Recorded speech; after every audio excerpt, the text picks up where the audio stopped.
तो दोस्तों, आज हमारा जो टॉपिक है 10th क्लास का फिजिक्स का। अभी तक हम लोग बहुत सारे चीज़ पढ़ चुके हैं। 10th क्लास के शब्दावली, सभी में प्रतिबिंब और प्रतिबिंब की प्रकृति और दर्पणों के प्रकार। आज हम दर्पणों की कुछ जैसे वक्रता, त्रिज्या और फोकस दूरी में संबंध के बारे में ज्ञात पढ़ेंगे। तो इसमें मूल रूप से हमारे पास दर्पणों की संख्या 3 है। एक दर्पण समतल दर्पण, क्योंकि समतल दर्पण का फोकस माना जाता है अनंत होता है, इसलिए उसमें ये संबंध, चूंकि उसकी कोई वक्रता त्रिज्या नहीं होती, क्योंकि वो वक्र नहीं होता है इसलिए उसकी त्रिज्या नहीं होती है, इसलिए समतल दर्पण में ऐसा कोई संबंध नहीं होगा। परंतु गोलीय दर्पण की वक्रता त्रिज्याएं होती है, इसलिए अब हम सबसे पहले ये चीज जो संबंध है वो अवतल दर्पण में निकालते हैं कि अवतल दर्पण में पहले एक परिस्थिति आती है। वो क्या आती है? सबसे पहले एक अवतल दर्पण ले लेते हैं। इसके बारे में आप फिर कहानियां लिखिएगा कि एक अवतल दर्पण माने, आप लिखते भी चल सकते। आपका एम क्या है? एक अवतल दर्पण है जिसका मुख्य अक्ष P और C है। ठीक है दोस्तों। अब माने कि कहीं अनंत से कोई A B किरण आ रही है जो कि दर्पण से परावर्तन के बाद कहां से गुजरेगी? फोकस से गुजरेगी। तो आपको ये कहानी लिख देना है। समझ गए होंगे कि स्थिति लिखें।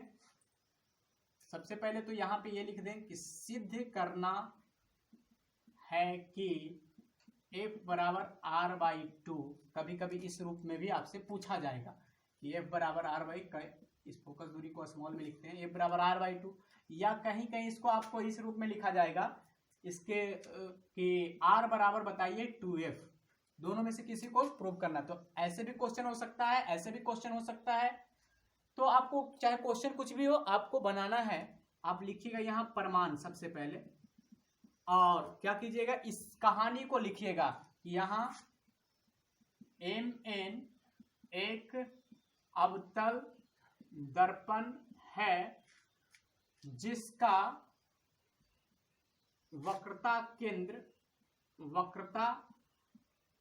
केंद्र C और ध्रुव P है तथा फोकस F है। तो PC मतलब P से C को हम बोलेंगे क्या? वक्रता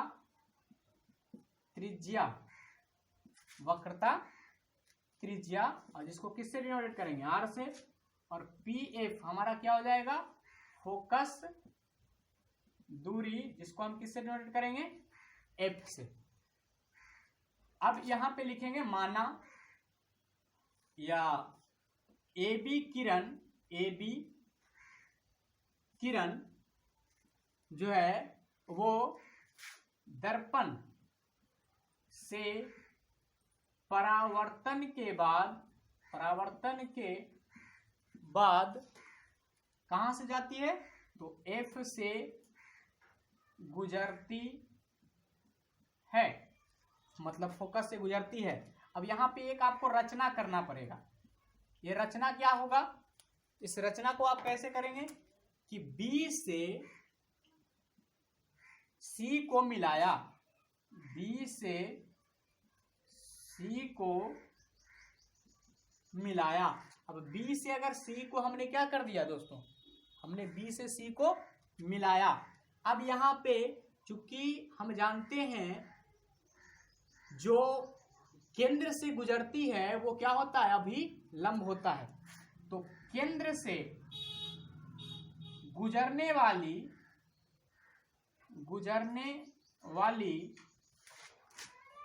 रेखा परिधि पर लंब होती है, इसलिए BC अभी लंब है। तो कोण ABC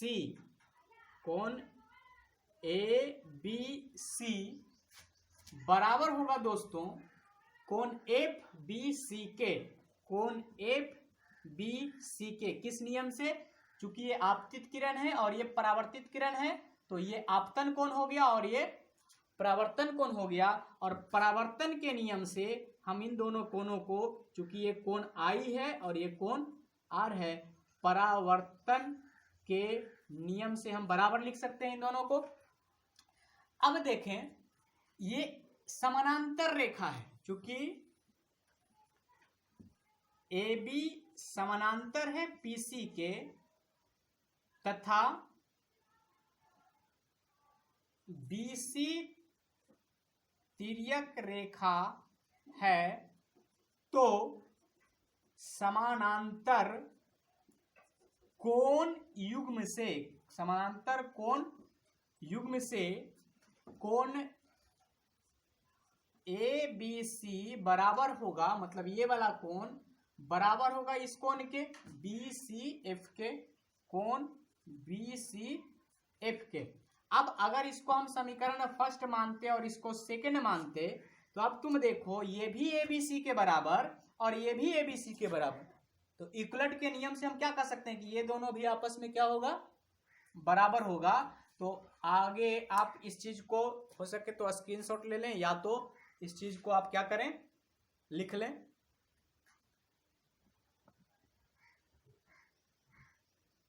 ठीक है दोस्तों, ले लिए होंगे। तो इधर हम थोड़ा सा मिटाते हैं। अब क्या होगा, समीकरण फर्स्ट और सेकंड से अगर हम देखें, समीकरण फर्स्ट तथा सेकंड से, तो चूंकि दोनों बराबर है इसलिए हम लिख सकते हैं कोण एफ बी सी बराबर होगा कोण बी सी एफ।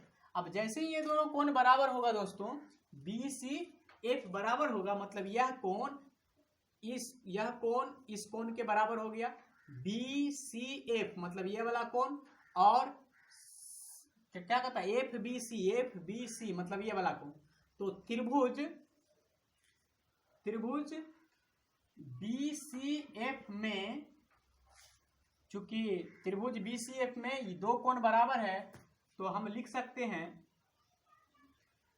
इस कोण के सामने की भुजा सी एफ, मतलब एफ बी सी के सामने की भुजा में कोण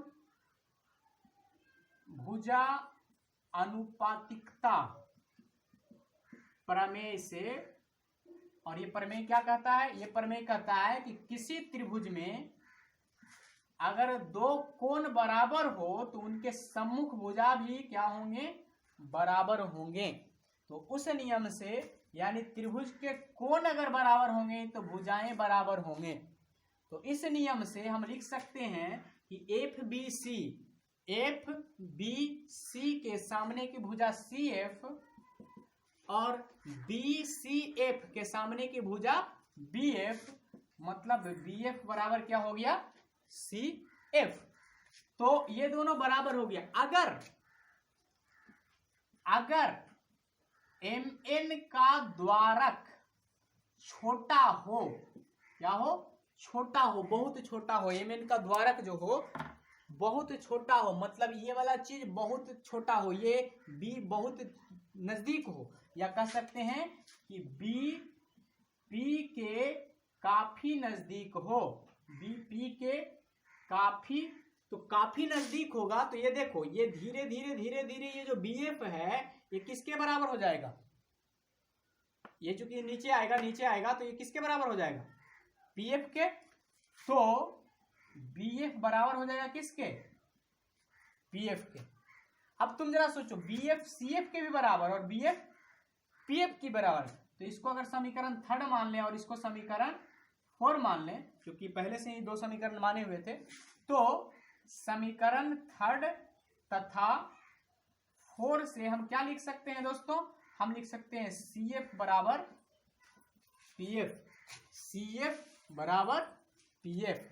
अब आपको रचना से फिर से जाना है, इधर वाला तो आप पहले कर चुके होंगे, तो इधर तो क्या होगा कि अगर हम लिखें तो रचना से हम लिख सकते हैं पीसी बराबर C F plus P F. देखें ये रचना से, आप रचना में ही देख सकते हैं, मतलब चित्र से, पीसी को सी एफ और पी एफ के योग के बराबर है। तो अगर योग के बराबर है और हम जानते हैं कि कोई भी दूरी पीएफ से मापी जाती है। कहां से नापी जाती है? पीएफ से। तो इस सीएफ को हम समीकरण अगर इसको 5 मान लें तो समीकरण 5 से लिख सकते हैं इस सीएफ को पीएफ प्लस पीएफ, चूंकि सीएफ पीएफ के बराबर है। कहां से? तो समीकरण 5 से। तो पीएफ पीएफ कितना हो गया हुआ? 2pf, और ये पीसी, पीसी को हम क्या लिखे हैं? आर से जानते हैं, तो ये आर बराबर क्या हो गया? 2f। या तो इसी को अगर हम इधर कर दें 2 को, तो f बराबर r बाई, या इसी को लिख सकते हैं f बराबर r बाई 2, यही निकालना था। अतः यह सूत्र सत्यापित हुआ, या कह सकते हैं यह सूत्र, अगर संबंध पूछे तो आप लिख देंगे यह संबंध सत्यापित हुआ। तो ये इसका प्रयोग आप कैसे करेंगे, ये चीज पे हम थोड़ा बहुत, इसमें आएगा सीधे सीधे कि आपको आर दे देगा। मान लेते हैं कि किसी दर्पण की वक्र त्रिज्या 20 सेंटीमीटर है, तो फोकस दूरी बताइए कितना होगा? तो फोकस दूरी कितना होगा? 10 सेंटीमीटर होगा, चूंकि उसका आधा होता है, ठीक है, आर का आधा। अब बोले कि अवतल दर्पण का वक्र त्रिज्या 20 सेंटीमीटर। अब अवतल दर्पण, तो पहले आपको यह सोचना पड़ेगा कि अवतल का जो दर्पण होता है वो चिन्ह परिपाटी, तो ये अवतल है, इसका वक्र त्रिज्या इधर की ओर होगा, तो इसका वक्र त्रिज्या चूंकि इधर की ओर होगा तो वो निगेटिव होगा। तो अगर वक्र त्रिज्या क्या हो जाएगा? -30 सेंटीमीटर, तो फोकस दूरी क्या होगा? तो -30 का आधा 15 सेंटीमीटर। तो इस हिसाब से आपको ये दे के ये पूछ सकता है, और ये दे के ये पूछ सकता है। तो आशा है कि आप ये आसानी से समझ गए होंगे। इसका उत्तल दर्पण में भी हम लोग बना सकते हैं। तो उत्तल दर्पण में बिल्कुल इसी टाइप से आपको बस कहीं कहीं यूज करना पड़ेगा। उसकी फिगर हम देख लेते हैं थोड़ा सा, और उसके बाद उसको उसी में समझा देंगे।